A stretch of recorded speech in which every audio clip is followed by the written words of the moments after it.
एक बार फिर से आप सभी लोगों का स्वागत है मनु एकेडमी में। और आज हम डिस्कस करने वाले हैं कि जो जीपीएससी अपने सिलेबस में मेंशन करती है, जीपीएससी और एमपीएससी दो ऐसी बॉडी, एग्जामिनेशन बॉडी, जो अपने सिलेबस में मेंशन करती हैं current trend and recent advancement of relevant field.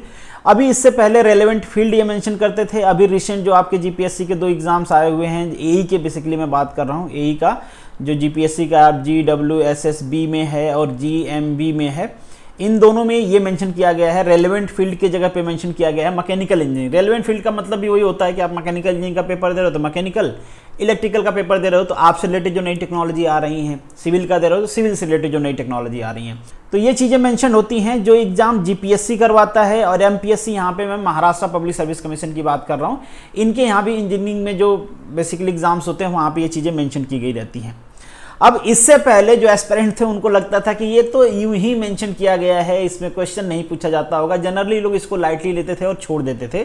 But आपको पता है कि अभी लास्ट संडे 5 नवंबर को एक एग्ज़ाम हुआ था एई का, असिस्टेंट इंजीनियर जीएमसी का, जो कि गांधीनगर म्युनिसिपल कॉरपोरेशन का है। इसमें आपको रिसेंट डेट से 14 to 15 क्वेश्चन पूछा गया था। अब आप कहोगे पेपर हो गया है तो एग्जैक्टली क्यों नहीं बता रहे, 14 to 15 क्यों बता रहे हैं? वो इसलिए कि एक दो क्वेश्चन को कोई कह सकता है कि ये पर्टिकुलर यहाँ से नहीं, इस टॉपिक से कोरिलेट करता है, इसलिए मैं कह रहा हूँ 14 to 15 क्वेश्चन पूछे गए थे रिसेंट ट्रेंड इन मैकेनिकल इंजीनियरिंग से। अगर मैं 2-3 टॉपिक को और इंक्लूड कर दूं जो जनरली आप छोड़ देते हो, तो एक तो टॉपिक है आपका कैड और कैम, यहाँ से क्वेश्चन पूछा गया था 10। और एक टॉपिक और है जो है बेसिकली इलेक्ट्रिकल व्हीकल, मतलब इलेक्ट्रिकल व्हीकल की अगर मैं बात करूं तो यहाँ से भी 5 क्वेश्चन पूछे गए थे।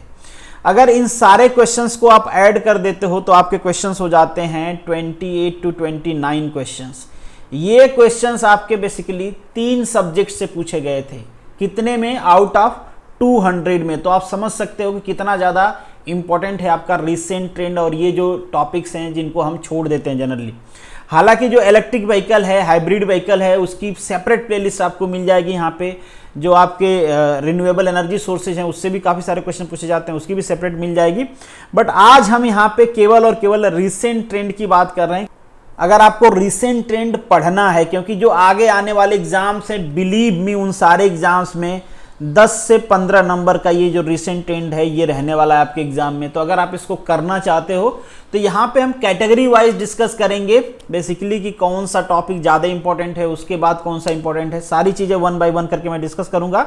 और जो लोग नए हैं, जिन्होंने जीएमसी का पेपर नहीं देखा है, उनके लिए मैं लास्ट में जो क्वेश्चंस पूछे गए हैं जीएमसी में वो भी ऐड कर दूंगा, ताकि आपको पता चले कि किस टाइप के क्वेश्चंस पूछे जाते हैं। और अगर हम बात करें दूसरे एग्जाम्स की, तो दूसरे एग्जाम्स के लिए भी ये इंपॉर्टेंट है। जैसे यूपीएससी के ईएससी एग्जाम में पूछा जाता है इंडस्ट्रियल डेवलपमेंट, एक टॉपिक है, कॉमन पेपर होता है प्रीलिम वाला, जो हर ब्रांच के लिए कॉमन होता है। तो वहाँ पे भी क्वेश्चन पूछा जाता है, बट वहाँ के लिए बहुत ज़्यादा इंपॉर्टेंट नहीं है। 2 to 3 क्वेश्चन ज़्यादा से ज़्यादा यहाँ से रहते हैं, वो भी जनरली रहते हैं प्रोजेक्ट मैनेजमेंट टाइप के। और यहाँ पे अगर हम सीएससी की बात करें, सिविल सर्विस एग्जाम की, तो यहाँ पे भी जो आपका सिलेबस में है साइंस एंड टेक्नोलॉजी, तो वहाँ से कुछ क्वेश्चंस आ जाते हैं। यहाँ पे भी 2 से 3 क्वेश्चंस पूछे जा सकते हैं। ये जो टॉपिक हम यहाँ पे डिस्कस करने वाले हैं, टॉपिक को डिटेल में नहीं डिस्कस करेंगे, बस मैं आपको टॉपिक्स यहाँ पे बताने वाला हूँ कि आपको कौन कौन से टॉपिक्स यहाँ पे पढ़ने हैं, कैसे पढ़ने हैं, किसको ज़्यादा वैल्यू देना है, किसको कम वैल्यू देना है। अगर आप मेरे चैनल पर पहली बार आए हैं तो सब्सक्राइब कर लीजिए, औरों के साथ शेयर करते रहिए। ये मेरा टेलीग्राम चैनल है, इसको ज्वाइन कर सकते हैं वीडियो के पीडीएफ के लिए। बाकी ये सारे प्लेटफॉर्म है, इनसे भी आप मुझसे जुड़ सकते हैं। चलिए अब वीडियो को शुरू करते हैं। सबसे पहले बात करते हैं फर्स्ट कैटेगरी की। मैंने कैटेगरी वाइज डिवाइड किया हुआ है। तो फर्स्ट कैटेगरी मतलब सबसे इंपॉर्टेंट कैटेगरी, यहाँ पे आता है आपका इंडस्ट्री 4.0। और ये जो टॉपिक्स है ना, यहाँ पे जो आपको टॉपिक्स बाकी नजर आ रहे हैं, ये सारे इंक्लूडेड हैं इंडस्ट्री 4.0 में। तो आपको 3D प्रिंटिंग, हालांकि ये जो 3D प्रिंटिंग है, इस पे एडिटिव मैन्युफैक्चरिंग पे मैंने एक वीडियो बनाया था, टोटल 24 MCQ करवाया था, और वहाँ से 3 MCQ डायरेक्टली आपके जीएमसी एग्जाम में पूछा गया था। अगर भरोसा नहीं हो तो वीडियो को मैं लास्ट में लिंक कर दूंगा, वीडियो का पब्लिश डेट देख लेना, अपने एग्जाम की डेट देख लेना, आपको पता चल जाएगा। डायरेक्टली पूछा गया है वो क्वेश्चंस। 4D प्रिंटिंग अगेन ये 3D के जैसे ही होता है, इस पे भी मैंने एमसीक्यू कराया हुआ है। IIoT ये भी इंपॉर्टेंट है आपके लिए, इंटरनेट एंड थिंग्स, रोबोटिक्स। हो सकता है इनमें से कुछ टॉपिक ऐसे हों जो पहली बार आप सुन रहे हो, या फिर लग रहा हो कि यार ये तो इलेक्ट्रॉनिक्स के हैं, इलेक्ट्रिकल के हैं, CS के हैं, हम क्यों पढ़ें, बट आपको पढ़ना है। ये इंडस्ट्रियल रिवोल्यूशन चल रहा है आपका, जो थर्ड इंडस्ट्रियल रिवोल्यूशन था वो खत्म हो गया है। तो ये जो सारे टॉपिक आपको नजर आ रहे हैं ये इंक्लूड होते हैं इंडस्ट्रियल रिवोल्यूशन 4 में, जिसे हम कहते हैं इंडस्ट्री 4.0 या समटाइम लोग कहते हैं industry 4.0। Self driving car, digital manufacturing, CAD CAM की सस्टेनेबिलिटी क्या है। अब जो कैड कैम है उसको हम कैसे इंटीग्रेट करेंगे इंडस्ट्री 4.0 से, उसकी हम यहाँ पे बात करेंगे, क्योंकि वो कौन सी नई टेक्नोलॉजी आ रही हैं जो डिजिटल मैन्युफैक्चरिंग में कैड कैम को इंक्लूड कर रही हैं। ऑटोमेशन एंड इंटेलिजेंस, यहाँ पे basically artificial intelligence, cognisation, CPS system मतलब साइबर फिजिकल सिस्टम, ये सारी चीज़ें इंक्लूड होती हैं। तो ये बहुत ज़्यादा इंपॉर्टेंट है, यहाँ से क्वेश्चन भी पूछे जाते हैं, ये तो आपको करना ही करना है, कोई चांस नहीं है इन सारे टॉपिक को छोड़ने का। नेक्स्ट आपका जो सेकंड कैटेगरी है इसमें क्वेश्चन पूछे जाएंगे बट पहली वाले से कम पूछे जाएंगे, ये पहले वाले से थोड़ा सा कम इंपॉर्टेंट है। तो अगर आप पहला वाला कंप्लीट कर लेते हो तो आपको यहाँ पे आना है। इनमें जो टॉपिक्स मैंने इंक्लूड किए हैं that is nano electronics and mechanical system, automation of the vehicle, rapid tolling, nano technology, smart materials. Smart material थोड़ा सा इंपॉर्टेंट है, इसको पढ़ लेना, और नैनो, ये दोनों थोड़े इंपॉर्टेंट है, इन दोनों पे क्वेश्चन पूछा जाता है। और नेक्स्ट है आपका ग्रीन मैन्युफैक्चरिंग और हाइपरलूप। ये कुछ छोटे टॉपिक हैं, कुछ थोड़े से बड़े टॉपिक हैं, तो बहुत मुश्किल नहीं होगा, नेट पे अवेलेबल हैं। और अगर आपका इंटरेस्ट होगा तो मैं भी सेपरेटली 1 by 1 करके सारे टॉपिक्स पे MCQ डिस्कस कर दूंगा, बट ये डिपेंड करता है आपके इंटरेस्ट पे, क्योंकि बहुत ज़्यादा मेहनत करके मटेरियल सर्च करके जब इन टॉपिक को आप सर्च करोगे ना तो आपको रिसर्च पेपर केवल मिलेंगे, या आपको थोड़ा सा कहीं पे ब्लॉग पोस्ट मिल जाएगा, तो आपको बहुत ज़्यादा आइडिया नहीं लग पाएगा कि क्या पढ़ना है क्या नहीं पढ़ना है। तो उसको फिल्टर करना, फिर वहाँ से MCQ फॉर्मेट में उसको कन्वर्ट करना टाइम लगता है, बट आप उसकी वैल्यू समझते नहीं हो, इसलिए वीडियो बनाने का मन भी नहीं करता है। तो अगर आपका इंटरेस्ट होगा तो डेफिनेटली मैं वीडियो बना दूंगा, आपका अगर रिस्पॉन्स अच्छा होगा तो, नहीं अच्छा होगा तो फिर आप खुद इसे भी कर सकते हो। नेक्स्ट जो आपकी है कैटेगरी थर्ड थोड़ी सी कम इंपॉर्टेंट है। अगर फर्स्ट और सेकंड आप कंप्लीट कर लेते हो तो आपको कैटेगरी थर्ड पे आना है। अगर आप ESC का एग्जाम दे रहे हो तो ESC के लिए ये जो है ना प्रोजेक्ट मैनेजमेंट की जो टेक्निक होती है वहां से क्वेश्चन पूछा जाता है, ज़्यादा पूछा जाता है बाकी के कंपैरिजन में। बट अगर आप स्टेट का कर रहे हो, जैसे मैं GPSC की बात कर रहा हूँ, MPSC की बात कर रहा हूँ, तो वहाँ पे ये बहुत ज़्यादा इंपॉर्टेंट टॉपिक नहीं है। Manufacturing optimization, agriculture technology, energy solution, textile industry में भी जो नई टेक्नोलॉजी आ रही हैं, टेक्सटाइल को ध्यान रखना है, गवर्नमेंट बहुत ज़्यादा प्रमोट कर रही है, बहुत सारी पॉलिसी भी बना रही है, बहुत सारी नई टेक्नोलॉजी भी आ रही हैं। बायोमेडिकल एंड इंटरकनेक्टेड मशीन्स, ये सारे टॉपिक्स हैं जो कि आपके थर्ड कैटेगरी में मैंने रखा है, और इनको थर्ड कैटेगरी में इसीलिए मैंने रखा है क्योंकि ये फर्स्ट और सेकंड से कम इंपॉर्टेंट हैं। ये सारे टॉपिक आपको इनको तभी करना है जब आप फर्स्ट और सेकंड कंप्लीट कर लें। फोर्थ कैटेगरी में भी कुछ टॉपिक्स मैंने रखे हुए हैं जो आपके मैकेनिकल से रिलेटेड हैं, जैसे लेजर कूलिंग, क्रायोजेनिक्स, डिजिटल। ये टॉपिक सब रिसर्च के लिए ज़्यादा इंपॉर्टेंट हैं, अभी इन पे क्वेश्चंस नहीं पूछे जाते हैं आपके एग्जाम्स में। जो एग्जाम्स में क्वेश्चन पूछे जाते हैं वो फर्स्ट सेकंड से ज़्यादा पूछे जाते हैं।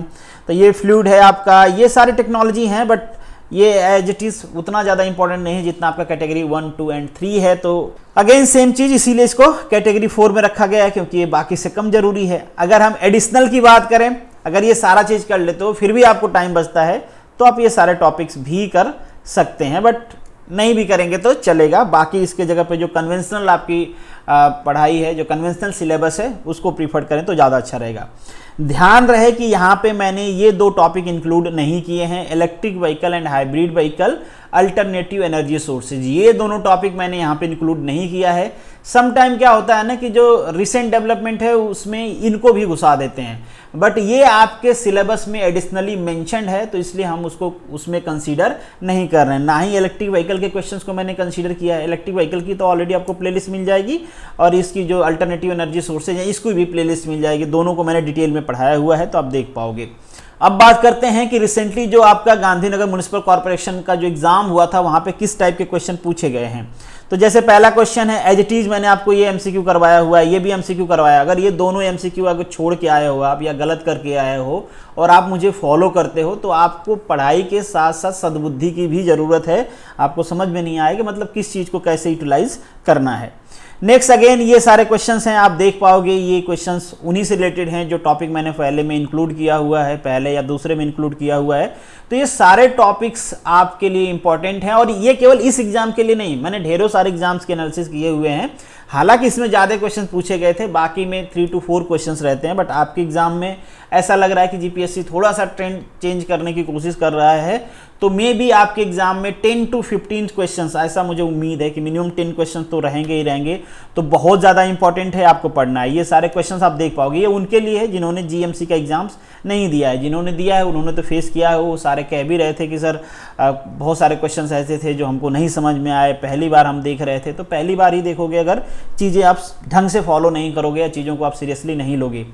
ये सारे ट्रेंड देख के एक चीज़ और आपको सीरियसली लेना है कि जीपीएससी इस टाइम जो सिलेबस है उसको एज इट इज़ फॉलो कर रहा है, और उनके पास एक ट्रिक भी है। ये सारी चीज़ें देने का इसका मतलब ये भी है कि वो कहीं से भी कुछ भी क्वेश्चन पूछेंगे तो आप ये क्लेम नहीं कर पाओगे कि ये आउट ऑफ सिलेबस है, क्योंकि किसी भी तरीके से उसका कान घुमा के वो पकड़ लेंगे कि ये तो रिसेंट डेवलपमेंट से है।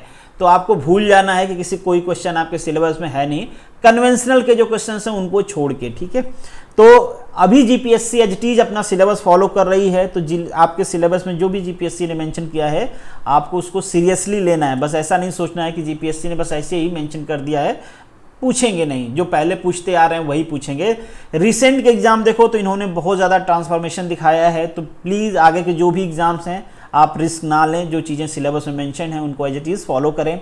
नहीं पढ़े हैं तो ढूंढ के पढ़ें, थोड़ा सा मेहनत करना पड़ेगा। मैं भी आपके साथ हूं, मैं भी अपने तरफ से कोशिश करता रहूँगा कि जितना ज़्यादा आप ऑप्टिमाइज कर पाओ अपने मार्क्स को, उतना ज़्यादा हम कर पाएँ। तो चलिए, this is the end of this video. Thank you so much for watching this. मिलेंगे नेक्स्ट वीडियो में, तब तक के लिए आप सभी लोगों को all the best, good luck.